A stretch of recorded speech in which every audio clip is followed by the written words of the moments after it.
Hey, welcome to week 5. Hope you all had a good week 4.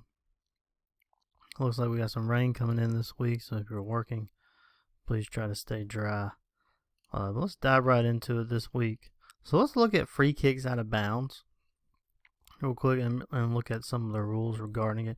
Remember a couple of years ago, the penalty enforcement on this was changed where they added a new option, which they can have an effect. So this ball's going to go out of bounds. Hard to tell. I think about 31 maybe. It's hard to tell where they really marked it. So let's say the 31 just for, just to say. Let's say 31.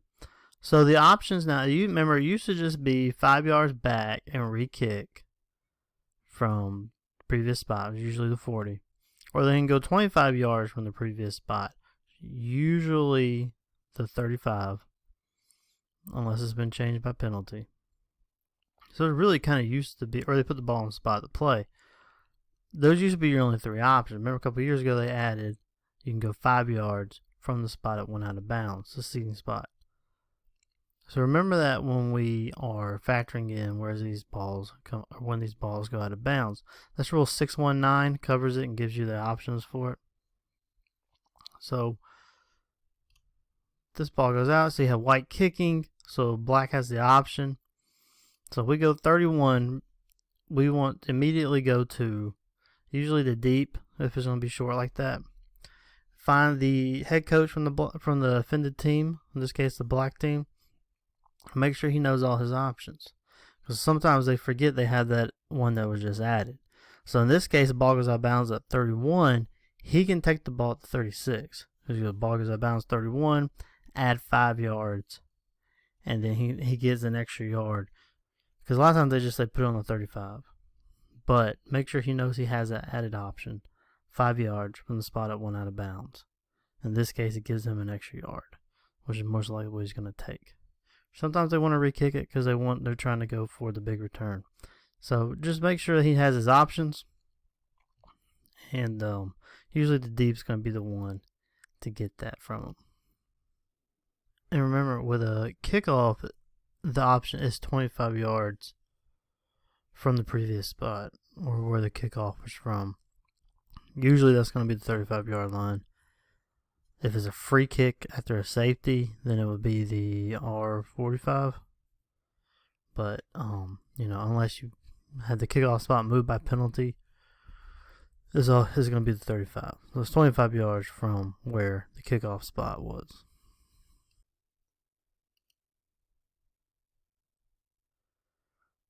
Alright, let's watch a couple of things to look for in this play.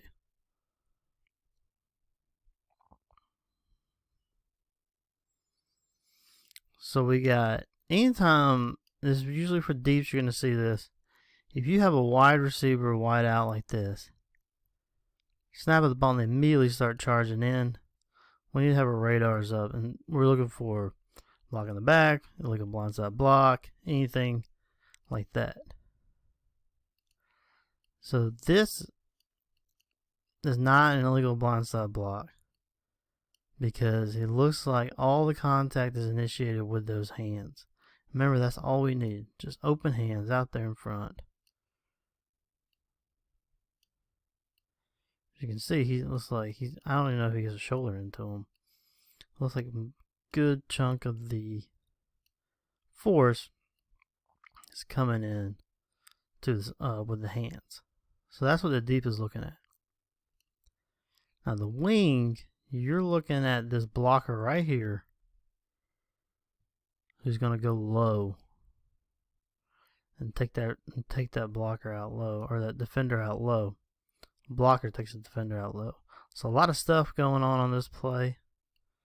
This is why everyone needs to be watching their keys. So he's going to take that out, springs them for a touchdown. And as the notorious Dr. Bodie would say, he's dating the head cheerleader next week. So this is why it's important not to ball watch. Really got to be looking at, deep's looking at this and make sure this is a clean block. Wing is watching this lead blocker and make sure that's a clean block, which it is not. So a lot of stuff to look at here. Why there's 6 of us, in some cases 7.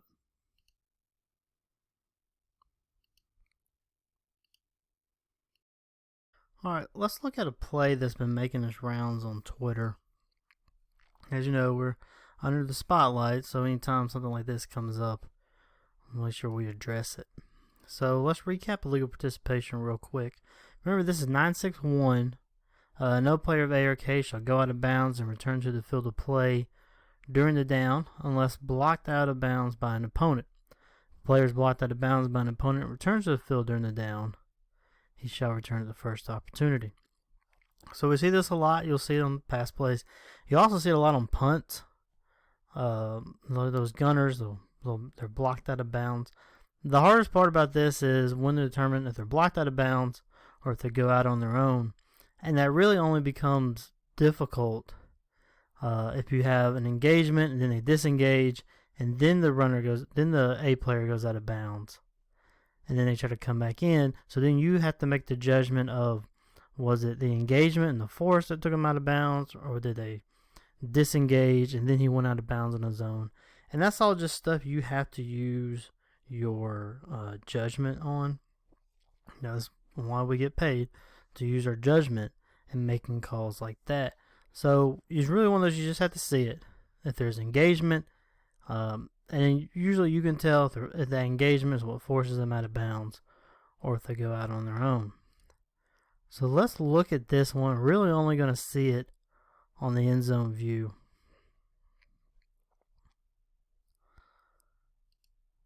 So right there, there's no one looking at this player right here.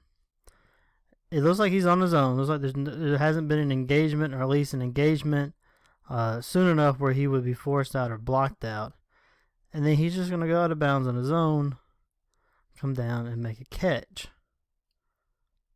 So we see it again. We'll slow it down.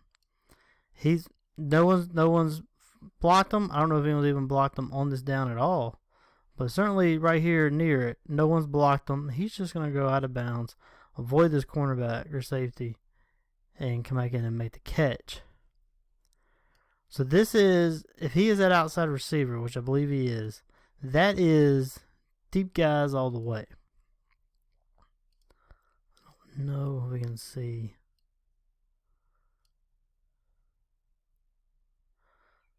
Yeah, that's the deep receiver. So crew of 6, even crew of 7, that is the deep receiver all the way. So he never really should take his eyes off that.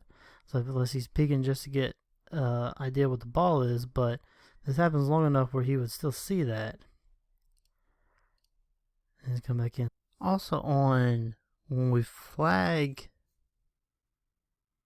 illegal participation, we want to throw the flag where he comes back in bounds at, because that's the actual penalty. Going out of bounds on his own is not the penalty. The penalty is when he comes, or the foul at least, is when he comes back in bounds. So that's where we're going to throw the flag. We're going to throw the flag. And if you're out of, don't throw it in the field of play. Honestly, just throw it. Just trying to get it at the spot. But the penalty is previous spot. So we're going to go 15 yards from the previous spot of the foul. But we want to throw the flag where he came back in. I know, kind of counterintuitive, because usually when we throw a flag at the spot, we're indicating the foul is from the spot. But not in this case. In this case, we're just indicating that is where the foul actually occurred, because that's the foul, where he comes back in bounds. So we're trying to throw the flag to the spot he comes back in bounds, but he sets the penalty from the previous spot. So 15 yards from the previous spot, repeat the down. And also, don't throw the hat. We see that a lot in college and NFL. Officials throw the hat when they see a player go out of bounds. Even if he's forced out of bounds, we don't throw the hat. We don't want to add mechanics and signals. So just don't worry about throwing the hat. Just when he comes back in bounds, if he went out on his own, then we throw the flag at the spot where he came back in. Alright, we've done the past couple of weeks, we've done block below the waist where the lineman is in a 2-point stance. Here we're in a 3-point stance, and we're going to have a delay. And this, we're watching this end right here. And this is a delay because he comes up and takes a step and then goes into the charge. And the quarterback is in shotgun, so this has to be immediate. You know, if the quarterback's on their center, it doesn't have to be as immediate because the ball's in the zone longer. Shotgun, that ball leaves the zone almost immediately, so the charge has to be immediate. See, he comes up, gathers himself, and takes that step, and then goes down. So this is a legal ball. Here we're watching this player right here. Now this one isn't as, you can see right here, it's not as, I don't want to say violent, but, you know, it's definitely not ones that we're used to and the ones we're really trying to knock out of the game, but it's still a flag because he goes low, he makes contact, and disrupts the defender's path to the ball illegally. And you have to cut that one out in order to cut out the more egregious blah blah ways. So again, it's not much, but you still got to flag it. It's still illegal. It's like, you know, the block in the back where he just kind of bumps them, and we say you got to call that, even though it's not an egregious block in the back. It's still a block in the back. It still disrupts that defender's tackle or ability to tackle. And again, you have to knock that one out in order to knock out the big ones. So it's a good call. Good job by the umpire there. Now, a lot of times, block below the waist, we're looking for those big hard hits, and that's not always the case.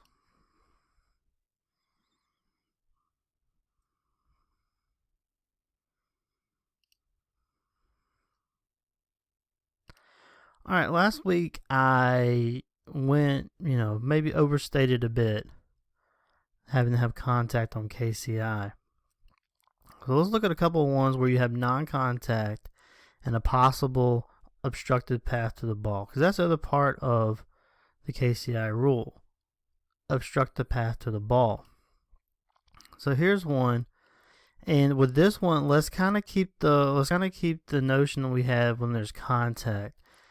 If it's in question, if K disrupted R's path to the ball, if R catches it, then we're just gonna let it go. All right, which is the case here. He possibly maybe obstructs his path to the ball, gets out of the way at the last minute, even though you can still have obstruction that way. But R catches it, so, well, we'll just let it go. Here's one, same game.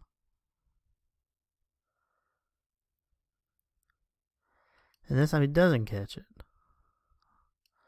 So what you have to look at is R making an attempt to catch this ball. If R is making an attempt to catch it and K got in his way, then you have KCI.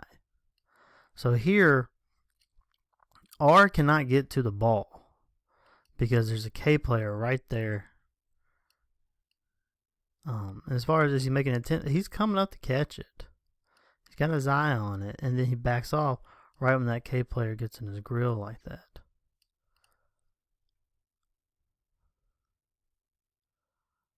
So here you can have KCI. In fact, I think you should, because you're basically taking. So he doesn't catch it. No one touches it. So then the ball is dead where the ball is, right? Or the ball is gonna end up dying. So, you know, you could have the ball fair catch at the 18 or 19 if he catches this clean. 19 if he catches it cleanly.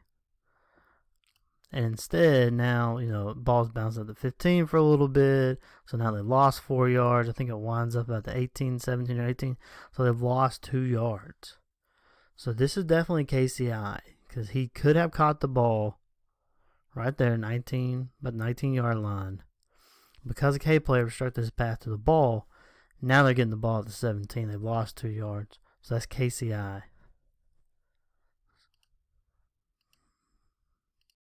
All right, let's look at a roughing the passer play. Personally, I think roughing the passer is one of the most difficult calls because there's a lot of factors to take into, especially as fast as defenders are nowadays. But which in the rule, the guidance, which I think is 944, all it really says is, the defensive player must make a definite effort to avoid charging into a passer when the ball has been thrown or after his clear has been thrown. So that's kind of vague. It really leaves a lot up to the judgment. What I look for is kind of the UNR definition of anything that's excessive or unnecessary. So, but there's a lot, and you hear a lot about steps and all that. Could the defender have led up, and did he choose not to? Which I think is what we have here. This is clearly a roughing the passer. This is a good call. So the pass is away. So the defender right now, he has time and he has an opportunity to stop or let up and really just ease up. They can still, if they just kind of bump into him, but it was obvious, it was clear they were trying to stop, and that's okay. He could let up and he follows through.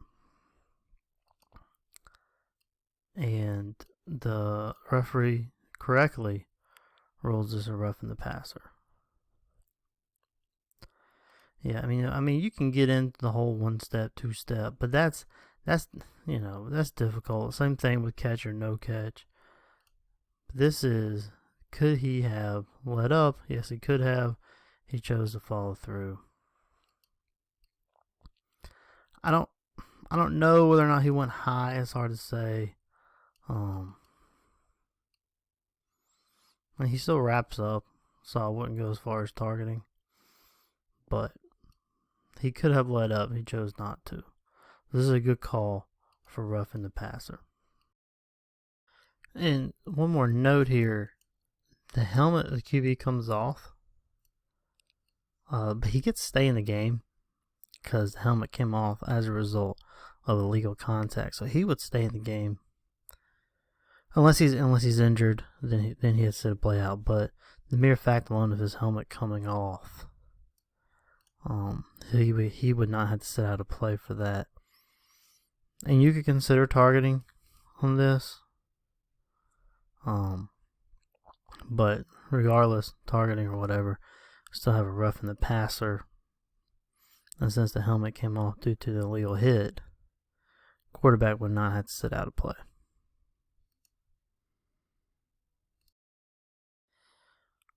Alright, let's look at holding for a couple of minutes. Holding's tough.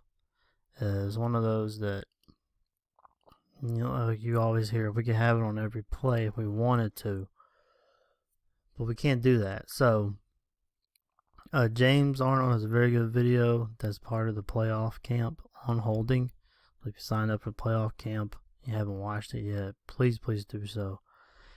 If you didn't sign up for the playoff camp, we may do a condensed down Reader's Digest version put on the channel here later, but it has a lot of good points on holding, a lot of good video. But let's just look at a few plays here. Here we're going to have a holding after the interception. It's right here. You don't see holding a whole lot on the interceptions or returns or reverse mechanics. A lot of times you'll see a block in the backs or blindside block. I don't see holding a good bit. But here you're going to have a good example of a holding call. And the referee does a good job of picking this up. Right here, it's coming in the frame. So he's going to grab him and then just sling him down to the ground like that. Good holding call. So if you look at penalty enforcement wise, this is after the change of possession. So B would keep this ball and you just enforce it from the spot of the foul. Or it keeps the ball since it's after the change of possession.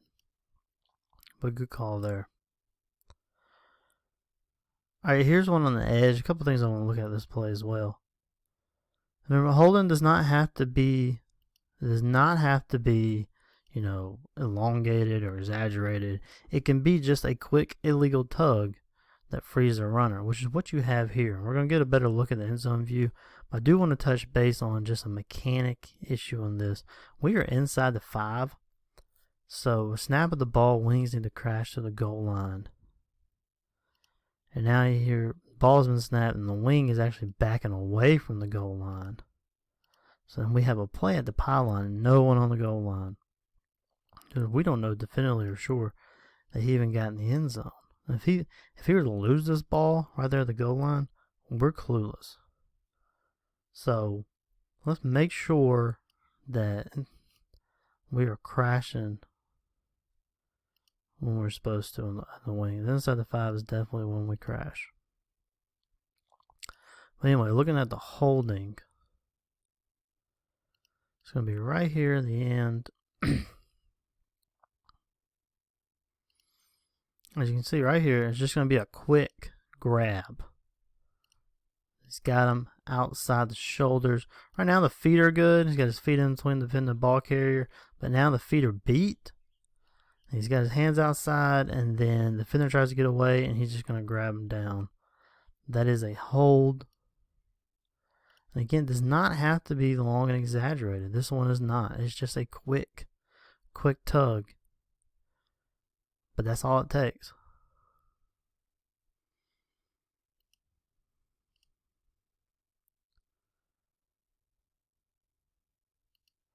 And here's one rushing.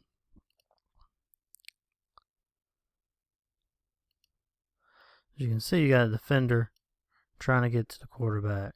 Feet are beat. Right now the feet are beat. And he's still got his hands around him, still tugging at him. You know, once those feet are beat and defenders trying to get away like that, then that's when any kind of grab or anything like that would constitute a holding. Especially then, you know, he's trying to get to a quarterback. He's definitely got a chance to make a play or at least rush the quarterback to rush a throw. And he can't do it because he's being held. You also have intentional grounding on this play. See, this is your closest receiver. He's way more than 10 yards. He's not in the vicinity. I mean, 10 yards is not a hard line. It's not in the rule book anywhere. It's just kind of a guidance to use. But you see there's nowhere around. Well, let's get a better view of this.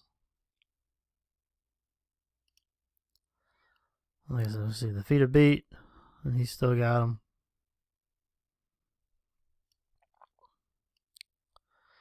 Since we talked about roughing earlier, is this roughing? No. I mean, he started that charge in the process of the tackle before the pass was completely out. So a good call for no roughing the passer.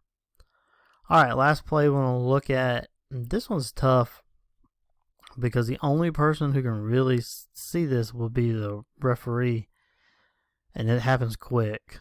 It's really asking a lot for him to see this, but he's the only one that can, so.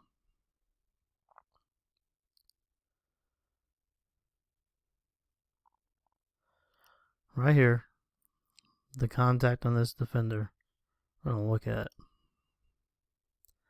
You can see, again, this happens quickly. A lot for the referee to process all right here. But this would be targeting. And, you know, at the referee's angle, it's going to be easy to miss this, especially the view could be obstructed. But, well, not targeting, maybe spearing. You see, he comes in the crown of the helmet, initiates the contact with that crown of the helmet. It's like he gets him in the shoulder. So he probably could still have targeting, but he definitely got at least spearing for leading with the crown of the helmet. Like I said, that's a tough call for the referee to make because there's a lot going on.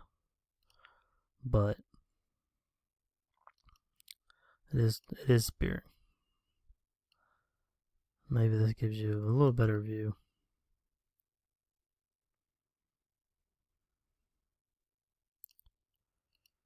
Yeah.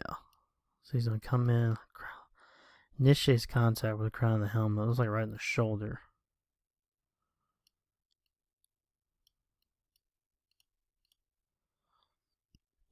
It's tough. Tough call. Alright, that's it. Hope everyone has a good week. Good game. Stay dry. Stay safe. And we'll see you.